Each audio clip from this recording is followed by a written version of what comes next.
vida es eso que pasa mientras esperas los viernes para ver Habla Palabra. Y como haces ese enorme sacrificio, el día de hoy no te defraudaremos y vamos a inmiscuirnos en una historia asombrosa, donde los guerreros toman protagonismo para lanzar su nombre en la batalla más épica que hayamos conocido. Hoy en Habla Palabra, la Ilíada. Y no la escribió Mario Vargas Llosa. ¿Cuál es el nombre del autor de la Ilíada y la Odisea? Vargas Llosa. No sigamos ese ejemplo, por favor. La Ilíada la escribió Homero. Comenzaremos por la biografía del autor. Y es que Homero fue un poeta de la antigua Grecia que nació y vivió en el siglo VIII a.C. Es autor de dos de las principales obras de la antigüedad, los poemas épicos La Ilíada y la Odisea. La vida de Homero es una mezcla de leyenda y realidad. De acuerdo con la tradición, Homero era ciego y pudo haber nacido en cualquier localidad de la antigua Grecia: Esmirna, Colofón, Atenas, Quíos, Rodas, Argos, Ítaca o Salamina.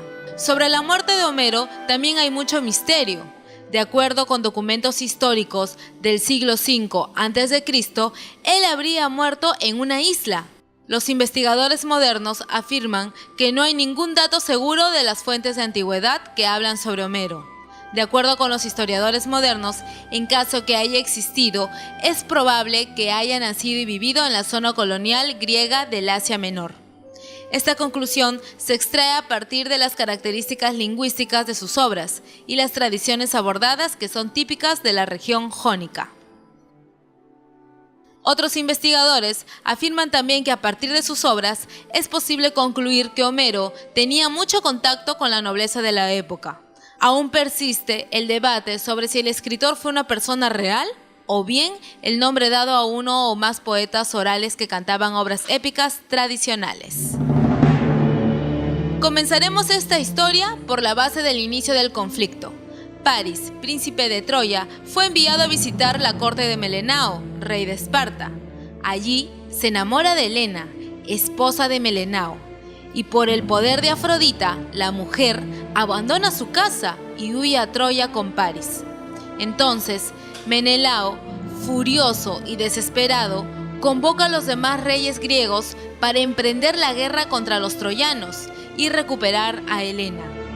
A los 2 años, los griegos se hacen a la mar, pues necesitaban construir navíos, movilizar guerreros, planear estrategias y consultar a los oráculos, y finalmente reunir los ejércitos bajo el comando de un solo jefe. El mando se confió en Agamenón, rey de Micenas, hermano de Menelao. Además, tenía el mérito de haber reclutado la mayor parte de los navíos y de los soldados de la expedición. La lucha contra Troya se prolongó durante 9 años y los griegos no consiguieron derribar las murallas de la ciudad. Los troyanos hacían salidas ocasionales, pero ninguno de los adversarios podía jactarse de la victoria y parecía que la guerra nunca terminaría. No obstante, es en ese 10º año donde se centra la Ilíada de Homero.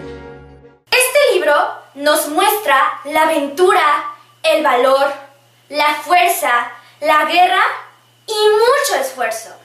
La aventura se vive intensamente entre aqueos y troyanos durante el transcurso de la historia. Ellos dos defienden sus pueblos del enemigo, viviendo experiencias fabulosas. En este tiempo de guerra sucede algo inesperado. Aquiles y Agamenón discutieron. Aquiles se enoja con Agamenón y molesto retira a sus tropas. Tetis no podía soportar ver a su hijo desgraciado, por lo que ruega a Zeus que castigue a Agamenón, y el dios envía un mensajero a Héctor, el más valiente de los troyanos, y le promete grandes victorias sobre los griegos.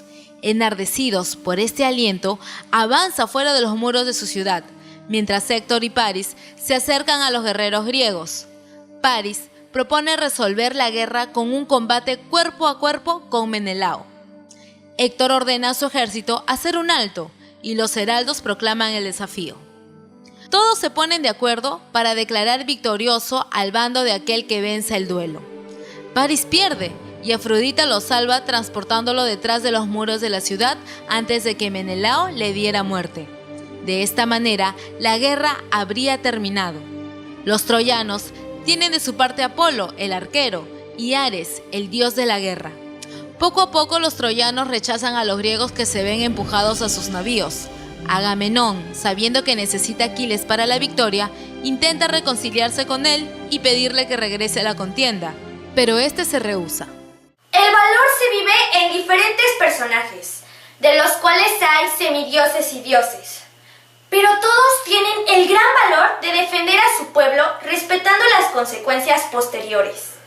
Asimismo, el valor en esta novela se vive de diferentes formas, como el de respetar una idea, el de defender tus raíces, el de razonar, o el de mantener la disciplina, comprendiendo que lo más sencillo o complicado siga siendo valor.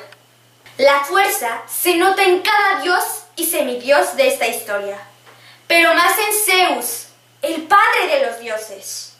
Patroclo, Agamenón, Afrodita, Paris, Atenea, Apolo, entre otros. Patroclo, el amigo más querido de Aquiles, le suplica que conduzca a sus hombres en contra del enemigo. Aquiles se niega, pero permite a Patroclo que vista su armadura. Patroclo, a la cabeza de las tropas de Aquiles y llevando su armadura, alcanza a las tropas griegas y hace retroceder a las tropas troyanas hasta las defensas de su ciudad. Pero Héctor se bate con Patroclo, matándolo y quitándole la armadura.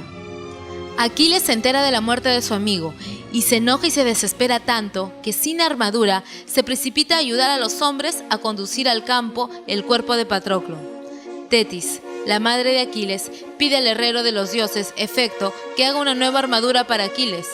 El dios accede y Aquiles viste la armadura que le da Tetis, se reconcilia con Agamenón y conduce de nuevo a los guerreros griegos al campo de batalla. El esfuerzo, de igual forma que la aventura, se respira en cada hoja de esta magnífica historia, dando a conocer cómo es cada personaje. El esfuerzo es la base medidora de cada característica de los personajes, llenando de buena vibra e interés este libro. Generalizando todo en una conclusión propia, este libro está lleno de magia infinita que te espera al empezar a leerlo. Y de aquí puedes sacar tantas virtudes que puedes utilizar en tu vida diaria. Los troyanos, aterrados por la llegada de Aquiles, le suplican a Héctor que se retire dentro de los muros de la ciudad, pero Héctor no quiere dejarse intimidar. Los griegos rechazan a los troyanos hasta las puertas mismas de la ciudad, que se abren para dejarlos entrar. En esta ocasión, el ejército griego está a punto de tomar la ciudad, pero Agenor, un guerrero troyano, inspirado por Apolo, se mide con Aquiles. En clara desventaja, Agenor desaparece por obra de Apolo, que ocupa su lugar y separa a Aquiles de sus hombres. Aquiles corre hacia la puerta a través de las llanuras y allí se encuentra con Héctor. Héctor resultó muerto en el duelo en el que Aquiles vengó a Patroclo.